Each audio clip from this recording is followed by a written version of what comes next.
कल के daily analysis video में हमने कुछ इंपॉर्टेंट पॉइंट डिस्कशन किए थे और मार्केट ने बिल्कुल वैसा ही रिएक्ट किया।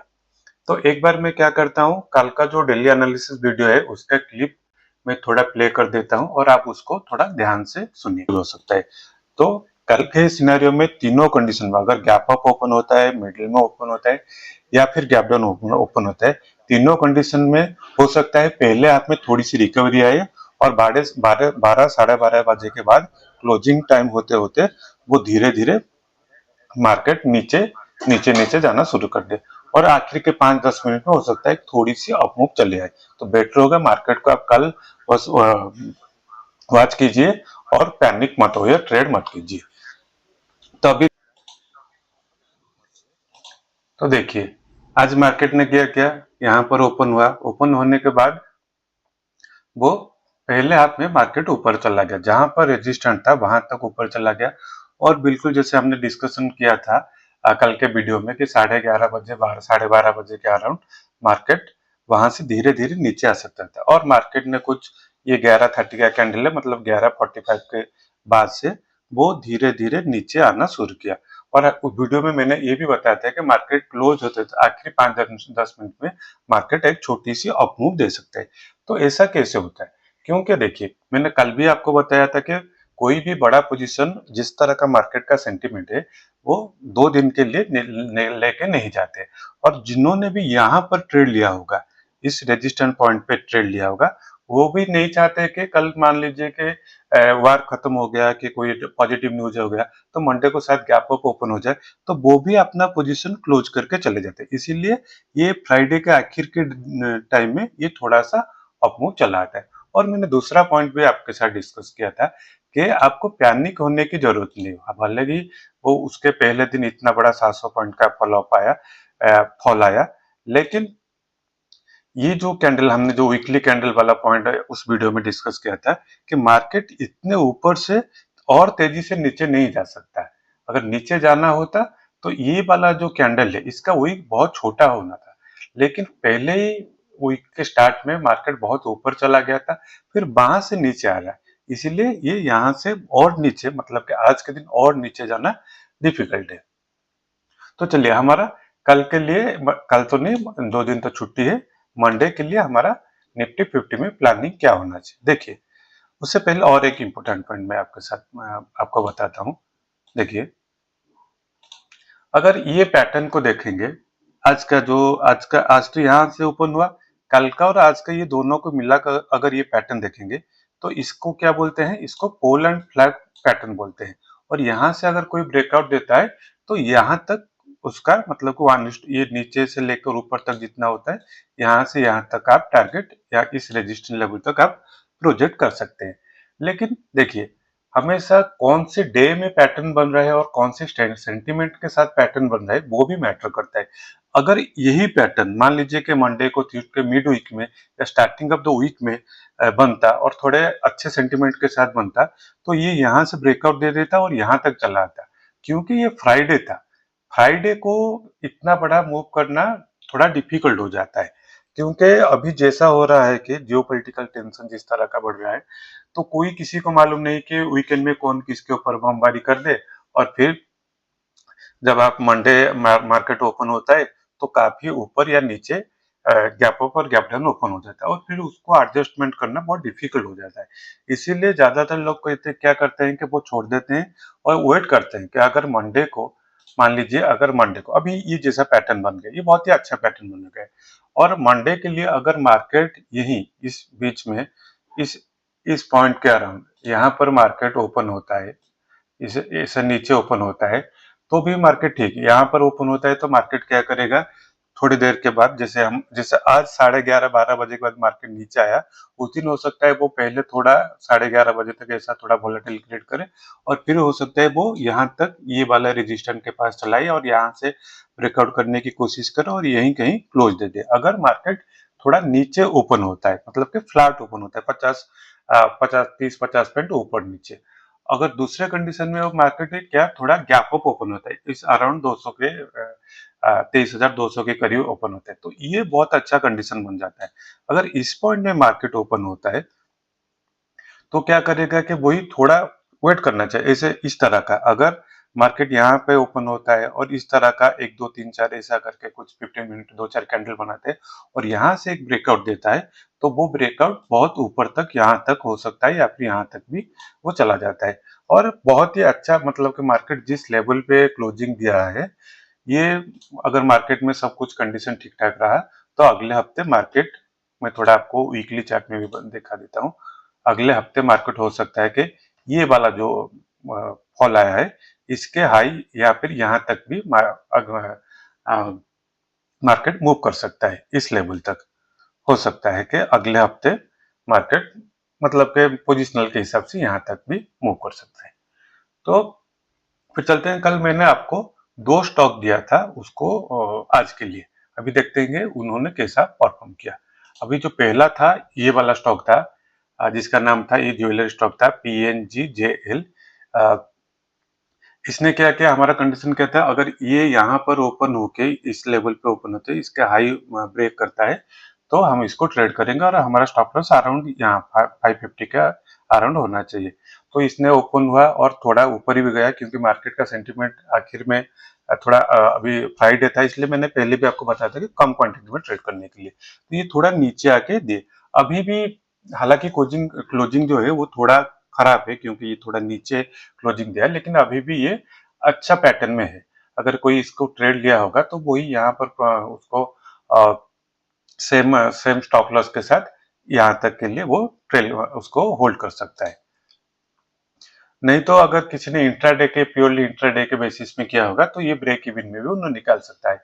यहाँ से मतलब कि यहाँ से ट्रेड लिया और इसका हाई ब्रेक करते ट्रेड लिया और ये लगभग उससे हाई के हिसाब से क्लोज दिया। अगर इसका आप वीकली चार्ट भी देखोगे तो ये बहुत ही अच्छा बहुत ही अच्छा पैटर्न बना रहा है। अगर अगले हफ्ते ये इसी लेवल के, अगर आप देखोगे कि अगर अगले हफ्ते ये इस लेवल पे ओपन होता है और यहाँ से जाकर ये हाई इसका हाई ब्रेक करता है तो पोजिशनली ये आपके लिए बहुत ही बड़ा यहाँ तक या फिर यहाँ तक भी इसको आप होल्ड कर सकते हैं। लेकिन ये यहाँ स्टॉप लॉस को आपको इस डेली डेली कैंडल के लो पे रखना होगा या फिर ऐसे मिडिल में रखना होगा। तो चलिए मैंने दूसरा, क्योंकि कभी कभी और एक पॉइंट में बता देता हूँ। कभी कभी क्या होता है कि जैसे पोजिशनल बेसिस में हो गया, पोजिशनल बेसिस में क्या होता है कि शायद इस मतलब कि आप यहाँ पर अगर ओपन होता है तो आप दो कंडीशन में करते हैं। यहाँ से अगर ये इसका हाई ब्रेक करता है तो जो कैंडल उसको ब्रेक करेगा उसके नीचे आप स्टॉप लॉस रखते हैं, या फिर कभी कभी कुछ लोग क्या करते हैं कि पहले इसके नीचे स्टॉप लॉस रखते हैं, फिर यहाँ पर अगर ये ऐसा कैंडल बना के जाता है तो फिर उस स्विंग के नीचे अपने स्टॉप लॉस को ट्रेल कर लेते हैं। लेकिन उससे क्या होता है कि स्टॉप लॉस बड़ा हो जाता है। मैं क्या प्रीफर करता हूँ कि पहले आप एक छोटा सा यहाँ से अगर ब्रेकआउट देता है तो पहले आप यहाँ से एंट्री लीजिए, एक छोटा सा स्टॉप लॉस लीजिए, और अगर ये ऊपर से जाके स्टॉप लॉस को हिट कर देता है लेकिन फिर भी इस कैंडल के 50% के अराउंड रहता है, तो फिर आप अगर ये दोबारा फिर यहाँ से ऊपर जाने की कोशिश करेगा तो फिर एक बार और आप उसमें एंट्री ले सकते हैं और स्टॉप लॉस वही स्विंग के नीचे होना चाहिए, तो वो बेटर रहता है आपको दो।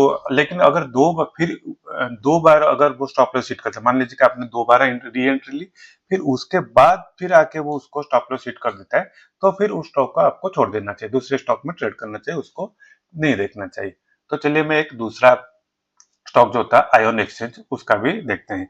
आयोन एक्सचेंज क्या हुआ, ये थोड़ा ऊपर ओपन हुआ। जो बेस्ट क्या रहता है, ये अगर इस जोन में ओपन होता है जहां पे क्लोजिंग हुआ, अगर उस पॉइंट में यहाँ पर ओपन होता तो वो सबसे अच्छा सिनेरियो रहता है। ये थोड़ा ऊपर ओपन हुआ और इसके हाई को ब्रेक किया, फिर उसके बाद हमारा जो स्टॉप लॉस था 340 उसके नीचे कह सकते हैं कि स्टॉप लॉस उसको हिट कर दिया। लेकिन इसको भी वही दोनों तरीके से ट्रेड करते हैं। अगर कोई इसके नीचे अगर मतलब कि कंजर्वेटिवली इसके नीचे अगर स्टॉप लॉस रखोगे तो स्टॉप लॉस बड़ा हो जाता है। तो बेटर होता है कि अगर यहाँ पर एक स्टॉप लॉस हिट हो गया तो फिर आपको मंडे के दिन वेट करना चाहिए क्योंकि अभी भी ये चार्ट खराब नहीं हुआ है। अगर यहाँ पर मंडे को दिन इस पॉइंट पे ये ओपन होता है, मिडिल पे ओपन होता है और इसका हाई ब्रेक करता है, तो इस रेड कैंडल के नीचे आप अपना स्टॉप लॉस रख सकते हैं। वही सेम टारगेट के लिए 1:2 1:4 के लिए भी आप ट्रेल कर सकते हैं। और इसका मैं कुछ और एक इंपॉर्टेंट पॉइंट मैं आपको बताता हूँ कि देखिए ये वाला आज ये क्यों आके इसके स्टॉप लॉस को हिट किया। इसका रीजन आपको छोटे टाइम फ्रेम में पता चल जाएगा। देखिए, अगर हम 15 मिनट चार्ट में जाते हैं तो देखिए ये किस तरह का ये किस तरह का कैंडल बनाया था। देखिए 15 मिनट के चार्ट में अगर हम जाएंगे तो आप देखेंगे तो जो ये पहला वाला कैंडल बनाया इसने क्या बना दिया। देखिए यहाँ पर क्लोज था, अगर इस लेवल पे ये वाला जो रेंज था ये ब्रेकआउट रेंज था। अगर मार्केट यहीं पे कहीं ओपन होता और थोड़े देर टाइम स्पेंड करने के बाद यहाँ से अगर ब्रेकआउट देता तो बहुत ही अच्छा ब्रेकआउट सस्टेन कर लेता। लेकिन मार्केट ने क्या किया, जो पहला 15 मिनट का कैंडल था वो मार्केट यहाँ पे ओपन हुआ। ये जो ब्रेकआउट था, ब्रेकआउट लेवल के ऊपर मार्केट ओपन हुआ। ब्रेकआउट लेवल कहां पर था, जहां पर सबसे ज्यादा टच पॉइंट है, यहाँ पर सबसे ज्यादा टच पॉइंट है। और मार्केट मार्केट ने इसके ऊपर ओपन हुआ और ओपन होते ही साथ इसने क्या किया, एक डोजी कैंडल बना दिया। जब डोजी कैंडल बना देता है तो थोड़ा वो डिफिकल्ट सिनारियो हो जाता है, क्योंकि देखिए अभी बड़े पैटर्न में ये दिखा रहा है कि ये एक ब्रेकआउट जोन दिखा रहा है और इसका मतलब कि ब्रेकआउट के साथ यहाँ तक का टारगेट दिखा रहे हैं। लेकिन जब वो डोजी पैटर्न बना गया तो डोजी पैटर्न का रूल यह है कि ये डोजी पैटर्न मतलब कि जिस तरफ ब्रेक करता है आपको उस तरफ ट्रेड लेना होता है और उसके हाई के ऊपर उसका स्टॉप लॉस होता है। जैसे 2 दिन पहले हमने ओएनजीसी में देखा था। तो अगर ये जैसे डोजी पैटर्न बन के ये क्या किया, इसका नीचे का ब्रेक कर दिया, तो जो छोटे टाइम फ्रेम में ट्रेड करते हैं, स्कैल्पिंग वगैरह करते हैं, उन्होंने क्या किया होगा, इसके ऊपर उनका स्टॉप लॉस रख दिया होगा और इस ट्रेड को ले लिया। फिर क्या किया होगा, ये जैसे जैसे ये मतलब के स्विंग बना रहे हैं, यहाँ पे स्टॉप लॉस ट्रेल कर दिया, फिर यहाँ से स्टॉप लॉस ट्रेल कर दिया और आखिर में यहाँ पर स्टॉप लॉस ट्रेल कर दिया। हो सकता है अगर फ्यूचर में ही आप इसको पोजिशनल ले सकते हैं, लेकिन कैश में अगर होता है तो वो नीचे यहाँ तक का वो 1:1 1:1.5 जैसे प्रॉफिट लेके निकल सकते हैं। और मैं दूसरी बात आपको बताना चाहता हूँ, जिसके ऊपर मैं वीकेंड में एक लंबा वीडियो बना के आपको आपको बताऊंगा कि मार्केट में प्रॉफिटेबल रहने के लिए आपको हर ट्रेड प्रॉफिटेबल होना नहीं चाहिए।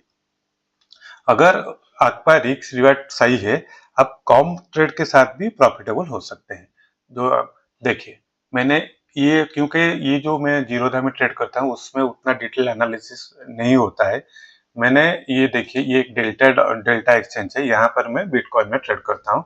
देखिए यहाँ पर मैंने कुछ ट्रेड लिया था कुछ 15 दिन 1 महीने पहले। ये देखिए मेरा परफॉर्मेंस देखिए, यहाँ पर अगर आप देखोगे तो 3.7 अराउंड 4000 का ही प्रॉफिट है।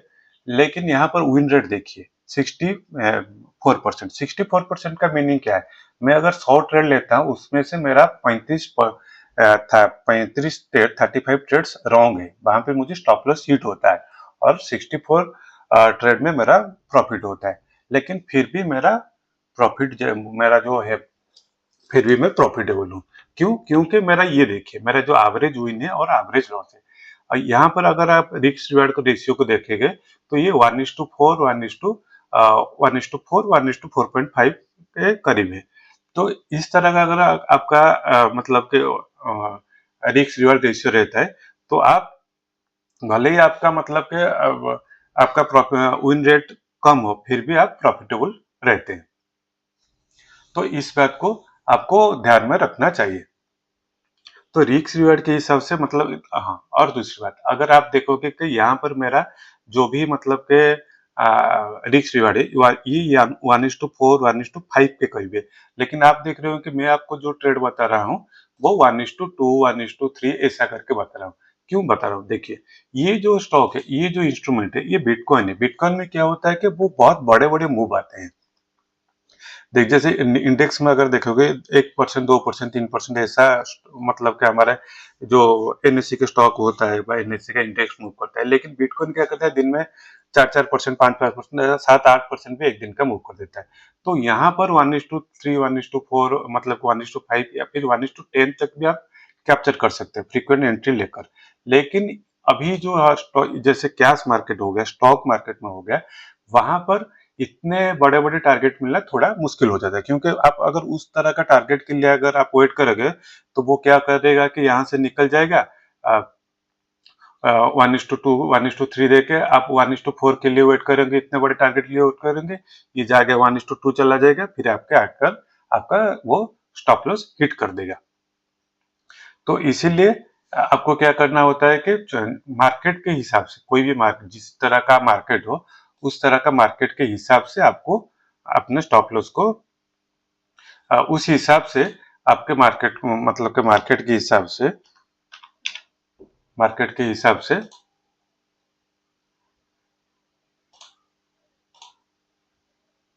ये देखिए जो बात मैं बता रहा था,